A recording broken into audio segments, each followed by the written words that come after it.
Comecei a ler um livro do Drummond Lacerda que tem por título, Fora do Alcance das Crianças. E esse livro traz como uma tônica central que as coisas grandes e expressivas da nossa vida estão nos aguardando crescermos. Está esperando, é como aquele pai ou aquele avô que pegou um pouquinho do recurso todos os meses e depositou numa caderneta de poupança, para que seu filho ou seu neto, ou quem quer que seja, quando fosse maior de idade, tivesse recursos.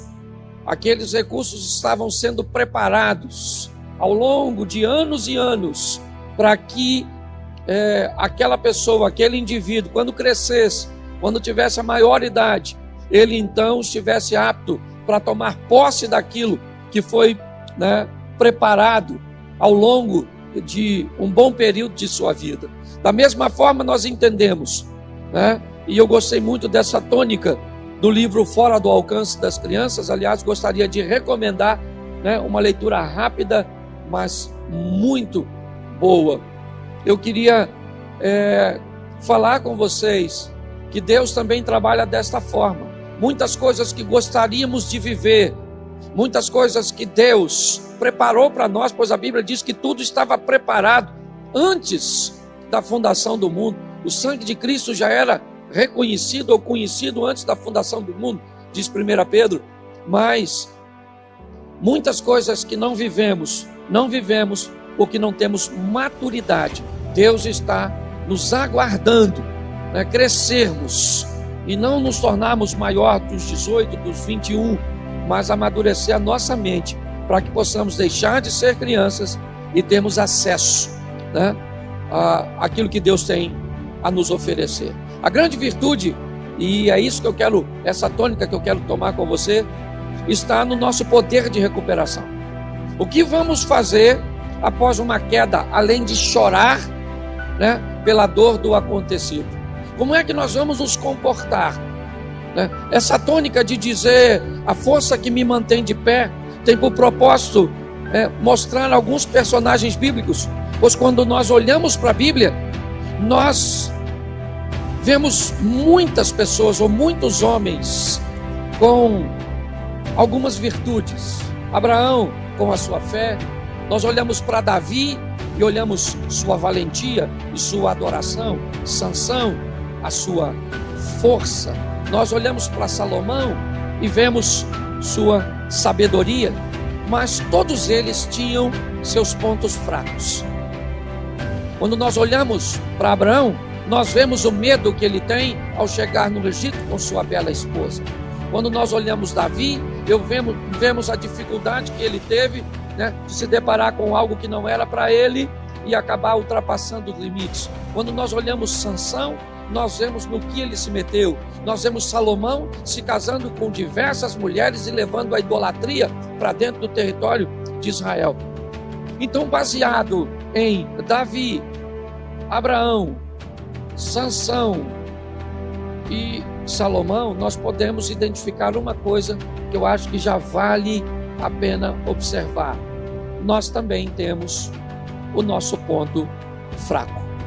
Descubra qual é o seu, e isso vai te facilitar bastante nesse processo de crescimento. Aprenda que mais que um ponto fraco, existe um ambiente em que esse ponto fraco aflora com mais facilidade.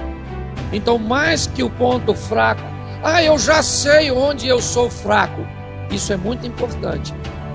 Mas é muito importante também você saber se existe um ambiente onde isso se manifesta ou se aflora, onde essa tentação consegue ficar maior que você, ok? Isso pode acontecer, por exemplo, num bar. Isso pode acontecer, por exemplo, numa rede social. Isso pode acontecer com você na ociosidade, como pegou Davi, o tempo que os reis iam à guerra, ele estava ocioso nos corredores do palácio. Nós podemos verificar que algumas pessoas enfrentarão ambientes sozinhos. Se ficar sozinho, se masturba. Se ficar sozinho, ver pornografia. Se ficar sozinho, sempre a solidão, às vezes, ela não é o seu ponto fraco. Ela é o ambiente onde o seu ponto fraco se manifesta. Conhecer o seu ponto fraco é importante, mas entender e fazer a leitura de onde ele se manifesta com mais facilidade também é muito importante. Ou seja, também tem aqueles que, se estiverem sozinhos, vão bem, mas basta se misturar com determinadas pessoas que aí as coisas começam a se complicar. Ou seja, enquanto uns são ou enfrentam seu ambiente de dificuldade de forma solitária, outros com determinadas pessoas que não deveriam fazer parte de sua vida. Tem pessoas que vão ter problema em ambientes de rejeição, de indiferença.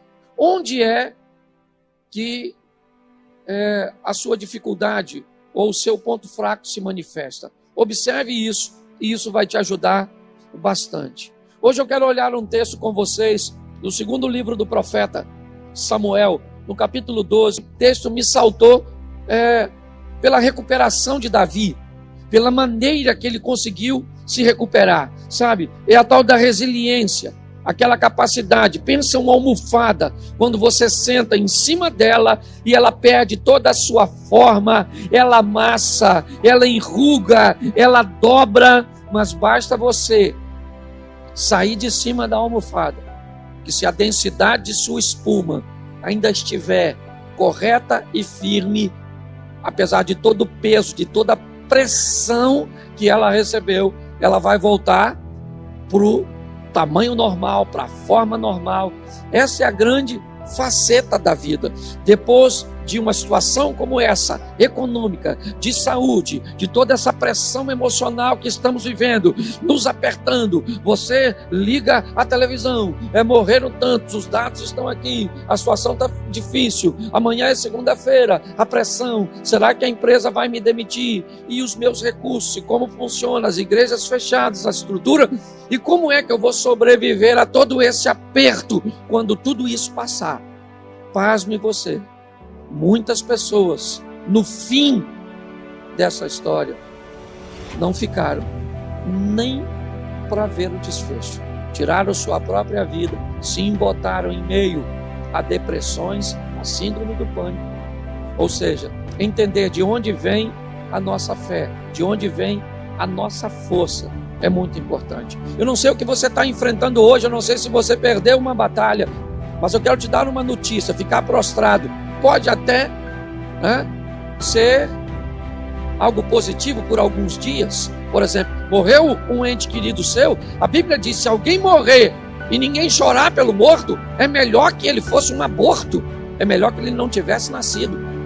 Então nós precisamos respeitar o luto, certo? E a dor da perda do que for. Você perdeu o seu emprego, vai chorar por ele por uma semana? Tá joia? Era um ambiente de trabalho que você estava acostumado, você interagia, era um ciclo de amizade, era um bom salário, era uma estrutura. O que é? Era uma casa que era grande, dava para você pagar, certo? E tinha toda uma estrutura. O que é que você perdeu? Seja o que for que você perdeu, você tem todo o direito de usar um tempo da sua vida para chorar pelo perdido. Primeiro, porque isso demonstra que há valor, que você sabe valorizar as coisas. Sejam pessoas, sejam animais, sejam objetos, ok? Todos eles, quando saem da sua vida, ele te dá o direito de sentir que partiu. Até pessoas ruins, quando saem da nossa vida, mesmo sendo ruins, às vezes deixam sentimentos bons. Então, se você vai chorar uma semana, tá joia, porque perdeu o emprego, show de bola. Agora, se você quer chorar um ano, aí vai ser difícil. Se você quer chorar um mês, 2, porque perdeu um ente querido, tá joia. Se você quer continuar até um pouco triste, introvertido, um pouco mais de tempo, também tá bom. Quem sou eu para determinar o tamanho de sua perda e de sua dor? Eu só preciso dizer que a sua vida continua. E você precisa aprender a se levantar. Quando tudo diria para você: fique prostrado, levante-se. Levante-se. Não esqueça o tema da mensagem, ok? A força que me mantém de pé.